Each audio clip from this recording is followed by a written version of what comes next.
The movie 365 Days starts with the scene of the picturesque island of Lampedusa, where powerful Sicilian mafia crime family and a group of black market dealers were making a deal. These shady individuals propose involving the family in trafficking young girls, but the steadfast leader firmly declines, citing their unwavering commitment to family values. The son of the mafia family, Massimo, lost in thought while gazing at a woman on a nearby beach. His contemplation is interrupted by his father, who approaches him after concluding his discussions with the dealers. Concerned about Massimo's future, suddenly, gunshots erupt, shattering the moment of fatherly guidance. Massimo and his father become victims of the ruthless attack. While Massimo miraculously survives, his father tragically loses his life. The incident casts a long shadow over Massimo's life, and 5 years later, he now finds himself at the helm of the Torricelli crime family. In another part of the world, in Warsaw, lives a woman named Laura, who excels in her professional life but finds her love life lacking. Returning from the office one day, she seeks intimacy with her boyfriend, Martin, only to be met with his habitual refusal, opting instead to discuss their upcoming trip to Italy. However, they embark on the journey to celebrate Laura's birthday. At the Italian restaurant, Martin surprises Laura with heartwarming gestures, enlisting the whole restaurant to join in the birthday festivities. Laura excuses herself to wander around the hotel, where a chance encounter brings her face to face with Massimo. Before she can respond, he mysteriously vanishes from sight, leaving her intrigued and bewildered. The next morning, Laura expressing her frustrations about Martin's tendency to prioritize work over her friend by the pool. When Martin finally joins them, he shares his attempt to wake Laura, finding her fast asleep, leading him to explore Mount Etna alone. When Martin arrived, argument ensues, culminating in Laura pushing him into the pool. Afterwards, she spend the evening alone. As night falls, Laura's solo venture takes a dangerous turn when she is kidnapped by unknown assailants. When Laura regains consciousness, she finds herself in an unfamiliar bedroom.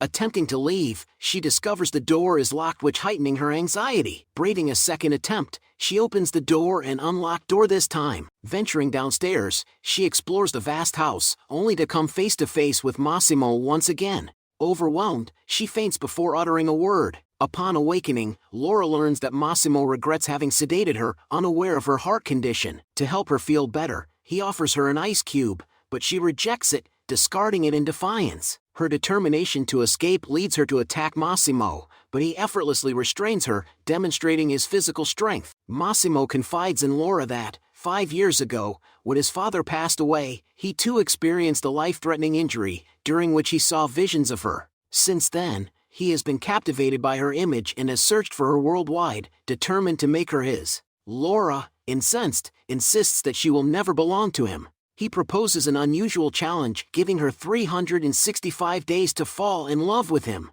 Despite her objections and threats, Massimo shows her a picture of her boyfriend cheating and claims he has deceived them, leaving a note stating she has moved away. Laura's attempts to escape continue, including wielding a gun against Massimo, but his composure remains unshaken. He instructs his worker to take her away while he handles a betrayer. Returning to her assigned room, Laura takes a shower and senses solitude. Trying her luck again, she manages to slip out of the building and stumbles upon Massimo and his associate committing a dire act. Her cover is blown, and she faints once more. Upon awakening, Massimo explains the man deserved his fate as he was harming children. In the midst of her turmoil, she notices her clothes have been changed by the maid. Desperate to contact the outside world, she asks for her phone and laptop, but Massimo firmly refuses, insisting they need to go somewhere urgently. The tension mounts between them during a journey, leading Laura down an unpredictable path where emotions and danger intertwine. Laura says that his idea of love is wrong and then slaps him. Massimo gets angry and harshly grabs her. He says that she will regret it if she hits him again, and it will be a good year if he manages to keep his patience around her. After that, at breakfast, Laura finds that Massimo has assigned Domenico for help. They go shopping to buy clothes for Laura, where she argues with Massimo again and tries to escape but can't get very far. Massimo says that sometimes fighting is futile, and if she will give up sooner, it will be easy for her. She asks him if he was telling the truth about not touching her, and Massimo assures her that he is not the monster she believes he is. At the dinner, she asked Massimo about his work. He replied that he owned a bunch of companies since he became CEO after his father's death. He said that she will soon change her mind about being trapped, she just has to help him a little. When she come back to her room, she found a phone and laptop. She calls her mother and says that she got a job in Sicily and will be staying there for a year. Laura continues to provoke and test Massimo's patience by wearing revealing clothes in front of him, but he doesn't touch her without her consent. Massimo warns her that all his life he took things by force, so it will be better if she does not provoke him. They have to go abroad, and Massimo's worker has to force Laura onto the plane and tie her to the seat.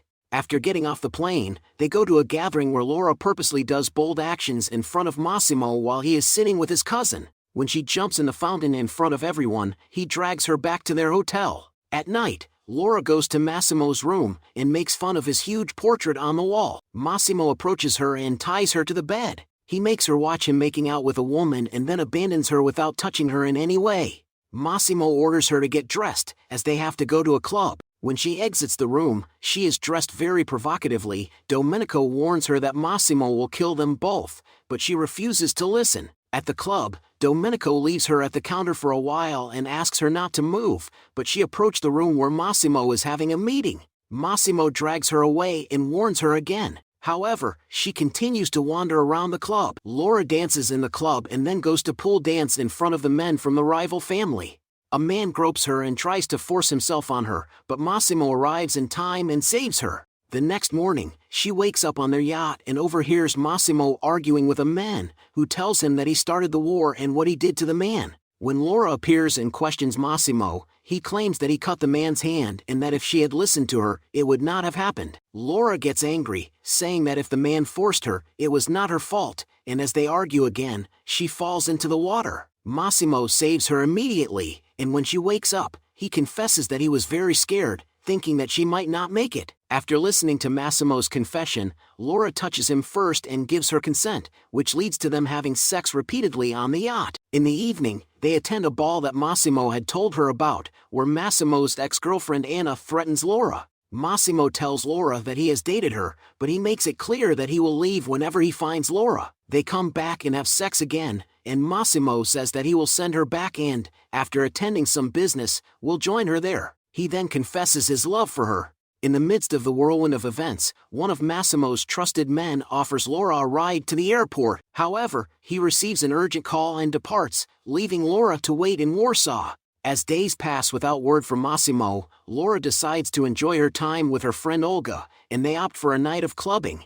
Surprisingly, Laura encounters her ex-boyfriend, Martin, who wants to pursue her again. But to her astonishment, Massimo awaits her arrival, leading to an emotional reconnection, and they end up spending the night together. Laura discovers that he has been dealing with increasing tensions among the mafia families back in Italy. Meanwhile, she's been feeling unwell but hasn't sought medical attention, her focus primarily on the upcoming wedding. Sadly, her family won't attend to keep Massimo's identity a secret. Only Olga is invited to be her bridesmaid. As Olga arrives for the wedding, Laura confides in her that she's pregnant. Encouraged by her friend, she plans to discuss it with Massimo during dinner. However, troubling news reaches Mario, Massimo's right-hand man, indicating an imminent threat from a rival family. In a tense phone conversation with Laura inside a tunnel, the call abruptly drops, alerting Massimo to the danger. He frantically searches for her, heartbroken and distressed. In the final scene, the tunnel's entrance is blocked by a police vehicle,